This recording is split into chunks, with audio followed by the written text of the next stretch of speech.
తప్పు చేసిన వాళ్ళని గత ప్రభుత్వం సంబంధించిన ఇది ఇట్స్ నాట్ అబౌట్ వెండట పగా ప్రతీకారం కాదు, కానీ వీళ్ళని స్వేచ్ఛగా కనుక వదిలేస్తే అదృష్టవశాత్తు ఈ రోజు వాళ్ళకి లేరు. వాళ్ళ కనుక ఉండుంటే వాళ్ళకి నిజంగా వాళ్ళకి సమాధానం చెప్పాల్సిన పరిస్థితి ఉండేది.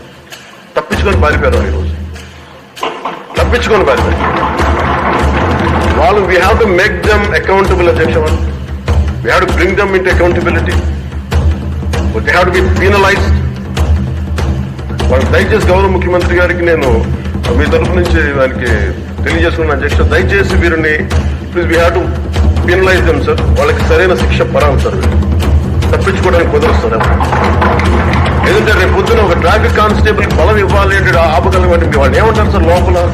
నేను చిన్నపాటి కానిస్టేబుల్ అయితే నాకేమనిపిస్తుంది, మీరు పెద్దోళ్ళు అయితే వదిలేస్తారు, మమ్మల్ని అయితే పట్టుకుంటారు. మనకు రూలింగ్ కి, గవర్నెన్స్ కి, అడ్మినిస్ట్రేషన్ కి నైతిక బలం పోతుంది.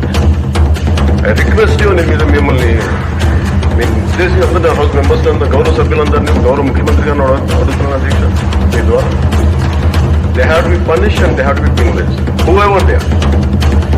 వెండట పద ప్రతీకారంతో కాదు, కానీ we promised that we will bring back accountability. We promised we will give a clean and clear governance. We have to live up to it. Thank you. If you enjoyed this video, don't forget to like and subscribe to the Chillbro channel for more awesome content.